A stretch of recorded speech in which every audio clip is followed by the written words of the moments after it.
Assalamualaikum warahmatullahi wabarakatuh.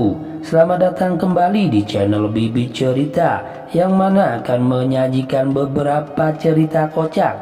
Kali ini berasal dari Abu Nawas, yang berjudulkan Abu Nawas menghadapi orang-orang kanibal. Saat itu Abu Nawas baru saja pulang dari istana setelah dipanggil Baginda Raja. Ia tidak langsung pulang ke rumah, melainkan berjalan-jalan lebih dahulu ke perkampungan orang-orang Badui. Ini memang sudah menjadi kebiasaan dari Abu Nawas yang suka mempelajari adat istiadat dari orang-orang Badui. Pada suatu perkampungan, Abu Nawas sempat melihat sebuah rumah besar. Dari luar terdengar suara hingar-bingar, seperti suara kerumunan puluhan orang. Abu Nawas pun tertarik, ingin melihat untuk apa orang-orang Badui berkumpul di sana. Ternyata di rumah besar itu adalah tempat orang Badui menjual bubur haris, yaitu bubur khas makanan para petani. Tapi Abu Nawas tidak segera masuk ke rumah besar itu karena merasa lelah dan dia ingin beristirahat.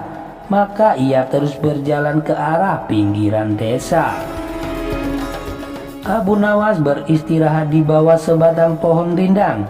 Ia merasa bahwa hawa di situ amat sejuk dan segar, sehingga tidak beberapa lama kemudian mengantuk, dan akhirnya Abu Nawas tertidur di bawah pohon. Abu Nawas tak tahu berapa lama ia tertidur di situ. Tahu-tahu ia merasa dilempar ke atas lantai tanah. Ia pun tergagap bangun. "Kurang ajar, siapa yang melemparku?" tanyanya heran sembari menengok kanan kiri. Ternyata ia berada di sebuah ruangan pengap berjeruji besi, seperti penjara. "Hei, keluarkan aku! Kenapa aku dipenjara di sini?" Tidak beberapa lama kemudian muncul seorang Badui yang bertubuh besar. Abu Nawas memperhatikan dengan seksama. Ia ingat orang inilah yang menjual bubur haris di rumah besar di tengah desa Badui tadi. "Jangan kamu teriak-teriak, cepat makan ini," kata orang itu sembari menyodorkan piring ke lubang ruangan. Abu Nawas tidak segera makan. "Mengapa aku di penjara?" tanya Abu Nawas.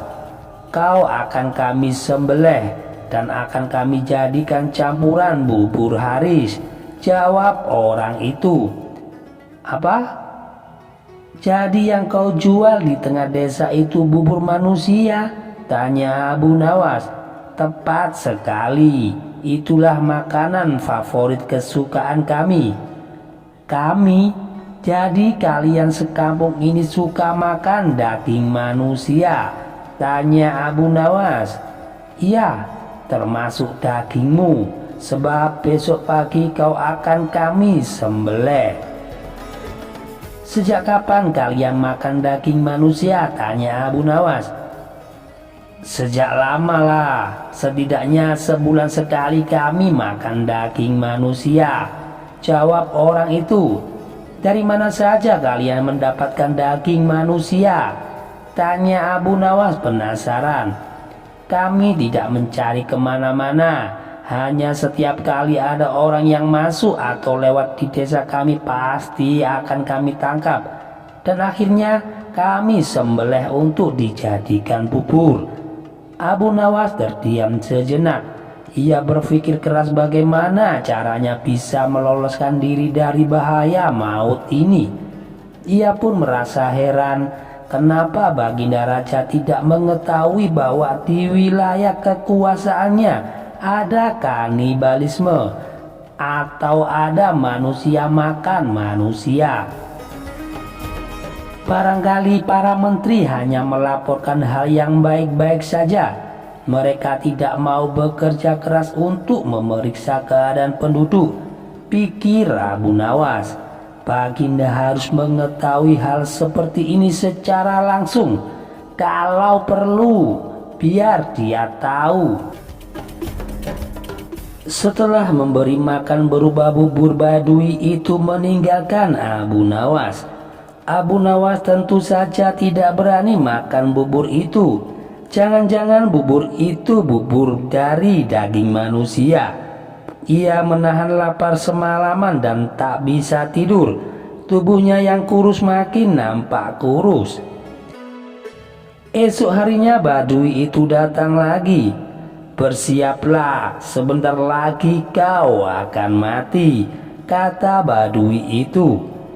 Abu Nawas berkata, "Tubuhku ini kurus, walaupun kau sembelih, kau tidak akan memperoleh daging yang banyak. Kalau kau setuju, nanti sore akan kubawakan temanku yang bertubuh gemuk. Dagingnya bisa kalian makan selama 5 hari. Benarkah itu?" "Aku tidak pernah bohong," kata Abu Nawas. Orang Badui itu diam sejenak. Ia menatap tajam ke arah Abu Nawas. Entah kenapa akhirnya orang Badui itu mempercayai dan melepaskan Abu Nawas. Abu Nawas langsung pergi ke istana menghadap Baginda Raja. Setelah berbasa-basi, maka Baginda bertanya kepada Abu Nawas, "Ada apa, Abu Nawas? Kau datang tanpa ku panggil." "Ampun tuanku Baginda Raja, hamba baru saja pulang dari suatu desa yang sangat aneh." "Desa aneh? Apa keanehannya?" tanya Baginda Raja. "Di desa tersebut ada orang yang menjual bubur haris yang khas dan sangat-sangat lezat. Di samping itu, hawa di desa itu benar-benar sejuk dan segar. Aku ingin berkunjung ke desa itu.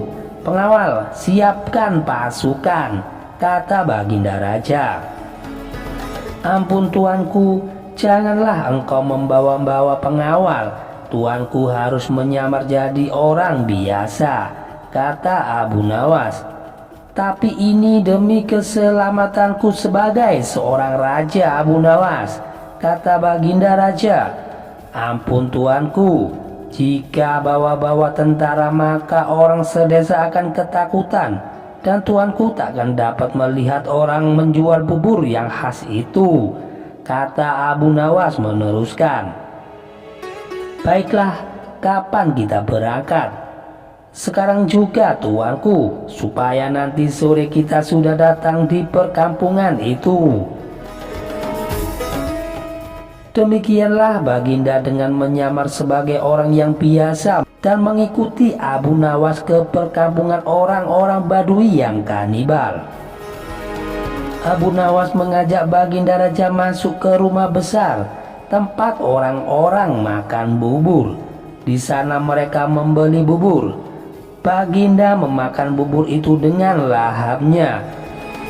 "Betul katamu Abu Nawas, bubur ini memang lezat," kata Baginda setelah makan. "Kenapa buburmu tidak kau makan, Abu Nawas?" "Hamba masih kenyang, Baduga Raja," kata Abu Nawas sambil melirik dan berkedip ke arah penjual bubur. Setelah makan, Baginda diajak ke tempat pohon rindang yang hawanya sejuk. "Betul juga katamu, di sini hawanya memang sejuk dan segar. Aku jadi mengantuk sekali," kata Baginda Raja. "Tunggu tuanku, janganlah engkau tidur dulu. Hamba mau pamit. Hamba mau buang air kecil di semak belukar di sana." "Baiklah, pergilah Abu Nawas." Baru saja Abu Nawas melangkah pergi, Baginda sudah tertidur. Tapi ia segera terbangun lagi ketika mendengar suara bentakan keras. "Wahai orang yang gendut, cepatlah kamu bangun, atau kami sembelih di tempat ini." Ternyata Badui penjual bubur sudah berada di belakang Baginda dan menghunus pedang diarahkan ke leher Baginda. "Apa-apaan kau ini?" protes Baginda. "Janganlah kamu banyak tanya, cepat jalan," kata Badui itu. Baginda kemudian mengikuti perintah orang Badui itu dan akhirnya dimasukkan ke dalam penjara. "Mengapa aku kamu penjara?"